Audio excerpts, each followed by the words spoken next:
hello friends. Today we're going to talk a bit about gameplay. We recently discussed marketing at the time of recording this video. I hope you've already had the chance to watch the first part about marketing. We came to the conclusion that what seemed at first glance really intimidating to the guys in terms of metrics isn't actually that frightening in reality, and that you can and should buy traffic. Now, let's move on to gameplay. If you want to scale up and get published, go to the cast.ai website and fill out the publishing form. If you just want to monetize your game, head over to cast.ai and fill out the mediation form. Guys, today we have Fedor and his friends here with us. We've actually known Fedor for quite a while now. Fedya, could you tell us who is responsible for what and what specific difficulties and challenges you're facing right now? Hi all, name's Fedya. Over there we have Sasha. Sasha is our talented game designer and skilled 3D generalist. We also have Miloslav as well. Sasha, could you please give us a brief introduction about the game design, just for us? Let me put it this way. We were genuinely inspired by a game. Of course, we had a copy that we, let's say, really looked at and referenced because we've been searching for a setting like this for quite a long time. Something connected to an open city environment with bandits. And with this kind of craziness, probably about survival. Fedya had worked before on one top-down shooter. We were working on another, and he suggested, guys, let's do it like this. There's this game, so let's give it a try. The game really looks great. Why not? I think for the mobile market, it's just perfect. Let's start making it. Of course, there were certain elements added because at the very least, it was an adaptation from PC to mobile. We decided for ourselves that we would have only one joystick, meaning the UI would be as minimal as possible and there would be as few buttons as possible. That was the idea, the concept, and we thought it was enough to get this product. Then the question is, how long did it take you to do it? I would say about 4 months. That's more or less normal. I would even say that's good. Did you run any tests? Did you collect any metrics? The first metrics were actually very positive. Well, we suspect that was the golden cohort after all. Later, we ran A/B tests, and in the process, we added some new features, released them through A/B testing, tweaked the balance here and there, and in the end, we came to the conclusion that each time it basically turned out that the next top result was the same as the previous baseline. So it turned out that we were testing iterations within iterations. In the end, it still came out to 24%, even though at the very beginning it was somehow higher. But I think that's due to this particular factor. As for playtime, again, at first it was also around 25 minutes. Now, generally speaking, on average, I think it's around 18 to 20 minutes or so, something like that. Subscribe to our channel and hit the bell so you don't miss out on game dev news and new case studies from our world. This isn't very informative. As we see from the UI and IO, the goal is to defeat the zombies already there and the main bosses. Honestly, I have no idea what's going on. If there are no crashes, that's a minor issue. All this can be reworked. At the start, they give you a guide to run around and collect money. It would be better at the beginning to give the player an opportunity like in a classic roguelike, where a small group of bandits suddenly attack you. I wouldn't let the players simply get into the car right away. That's the first point.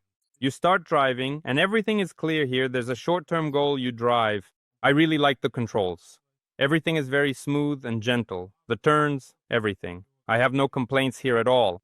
You arrive at the very first objective, and then the police show up. It's honestly not clear why they immediately went after me. I mean, sure, I ran over some things. I start driving, I reach the first objective. I didn't understand right away what that gave me. There aren't 3 abilities here, just one was given. This particular moment, the case with 3 abilities is really cool. It's used everywhere. Not in roguelikes, but in shooters too. Giving the player a choice like what's better to take, money or maybe some stat right away. Healing up, for example, it really boosts the game and supposedly gives the player the right to choose how to develop their strategy within the level. So far, it's interesting. I'm just driving around the objectives for now. I think I'll keep progressing somehow, but as a roguelike itself, the focus here is more on cars. Well, we'll get to that in a moment. It's impossible for the guys. It's better not to get out of the car. You won't be forgiven if you do. This is where it gets interesting. This next button doesn't work, and the leaderboard doesn't work either. Back to menu. Here, I would recommend adding like collect a 2 times reward, claim 2 times for watching a rewarded video. So that the money is tracked right here, with hints. I don't know, the screen is too cluttered, it's not clear. Even I didn't notice at first that I got the money, there's just too much info.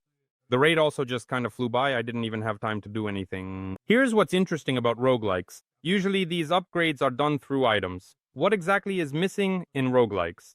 It's a really strong hybrid, like 70 to 30, where 70% is in-app purchases. They mostly rely on in-apps and make their money from in-apps. That's why the traffic there isn't that cheap anymore. It's from $1, guys. The progression actually isn't shown very well here, as you can see. How am I supposed to get through the location? Usually roguelikes often have chests, and what exactly do I need to do to complete the location, so there are no midterm or long-term goals? So I played for the very first time and then realized when I upgraded and respawned that after the second death, when I leveled up everything, I realized that everything here is just a loop. And I honestly lost interest because I understood that the location is really just a loop, and there's really nothing for me to improve or upgrade. No, as in other games where you survive 20 minutes in one place, then unlock another. For example, even just making it a bit more like night or adding some minimal subtle changes, there just aren't really any clear mid-term or long-term goals for the player that I can work towards personally. And the upgrades themselves aren't very informative, plus there are no clothes. Clothing will probably be very significant because you'll be building your offers around it in most cases. I think the guys have a problem right now, I don't know, they can confirm, but maybe the first day retention rate is decent and then it drops sharply on the second day, because there's no reason to come back to the game. After 4 tries, you've just used up absolutely everything and realized that here, the long term, the progression is linear overall, and you just get a bit more money, a bit more speed. There's really no point in upgrading the running unit because, as you can see from the car, when you run out, you just have no chance to even fight for anything. Right now, I think the problem is more about the content and midterm goals. Thank you. Yeah, I wanted to tell you why it was stretched out. It's because we thought players were dying too early, so we simplified the gameplay, and that's how it ended up stretched out like this. And But then, at least for this first location, or even the second one, you should stretch it out to 5 goal achievements. got it? 5, 10, 15, 20 minutes, like in roguelikes. Right now, I just don't see any midterm goal for myself, because after the third attempt, I realize it's all looping. I'll survive 30 seconds longer, but then I just have to level up the skill again, and that's it. So I understand that the content won't change anymore. Everything I showed you today, dear viewers, as you can see, we looked at with the help of AppMagic. This is one of our trusted partners who assists us in analyzing games, particularly in terms of purchases and SDKs, and they have a lot of interesting features. The first thing that caught my eye was the beginning. Honestly, I actually thought it was some kind of advertisement.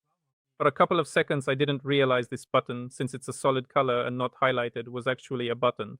So if you count, there are about 5 clicks, but they could all fit on one screen. I'm sure some people drop off at this point, since people nowadays are very prone to get to gameplay as quickly as possible. They don't like a lot of clicks. The fewer clicks, the better the conversion. That's why I would condense all of this into a single comic-style screen or just one image where everything is listed. The second thing I noticed is that when you get into the car, it shows you exactly where to go, down to the meter.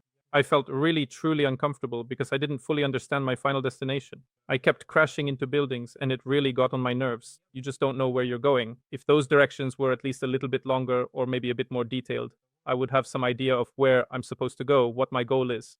Third point, there's a subtle feeling that the comic book images, the game itself, and the picture of this bonus all distinctly differ in style.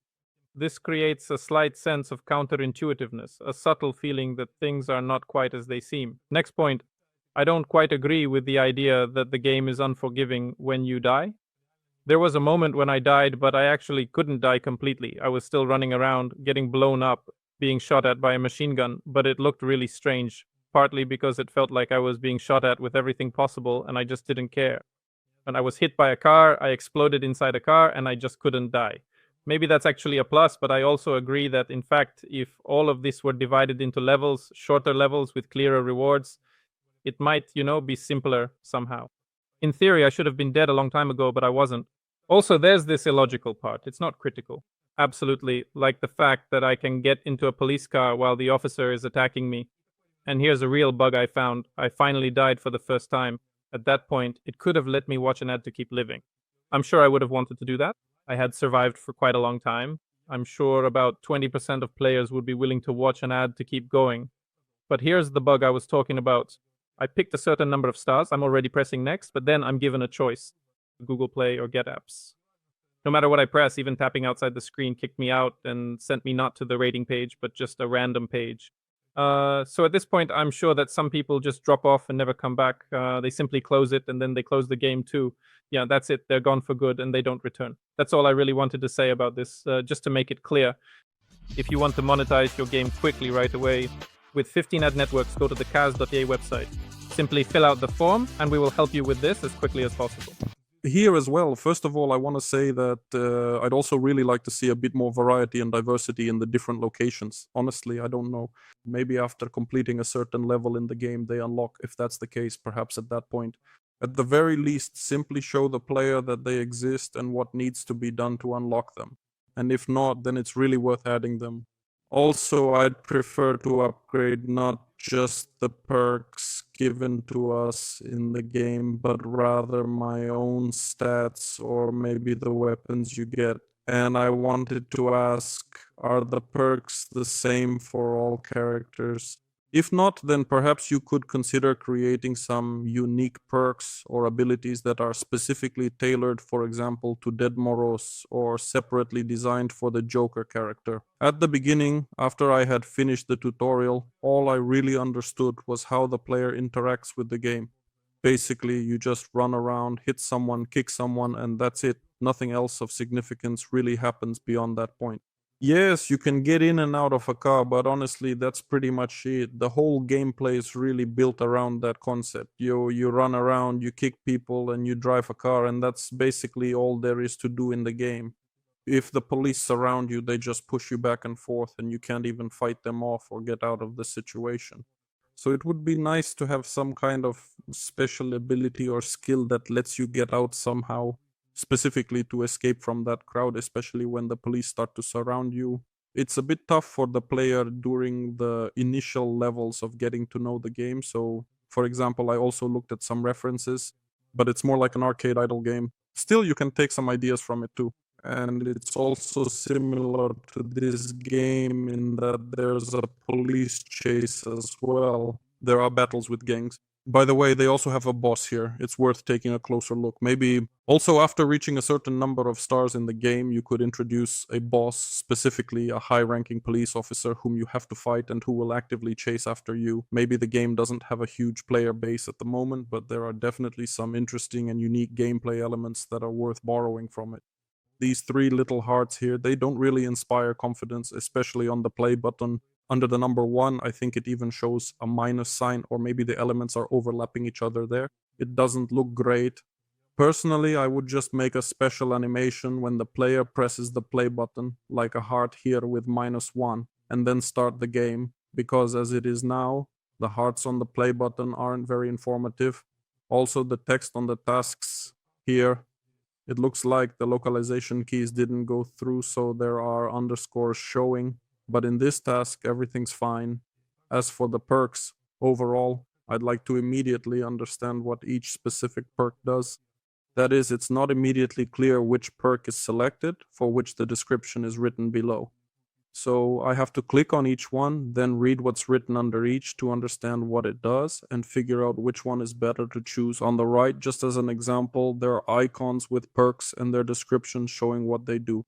And this way, it will be easier for the player to navigate rather than clicking each one and choosing something. Why is it that, for example, in my lobby, there's a set of perks? I think there are 6 or 7 of them. Why can I actually upgrade those? But here, for instance, there are different perks dropping. Why are there some perks that I can upgrade in the lobby, and then there are these other ones I can upgrade? And do they differ in terms of the set available for each selected character? That's also a question. It's not clear. There are also bugs. I'm running and it looks like there's a single tree displayed, but when you approach and hit it, it duplicates. The same thing happens with poles, and there were a lot of duplicated objects like that on the map, which I had to hit and knock down. And there was another bug. I don't know if it was from an explosion or the police threw me, but I ended up on the roof of a building. And that was it. I got stuck there just sliding back and forth without any animation. And basically that's all. Those were the main points. Subscribe to the CAS.ai channel and hit the bell so you don't miss out on monetization strategies and case studies from the world of mobile games.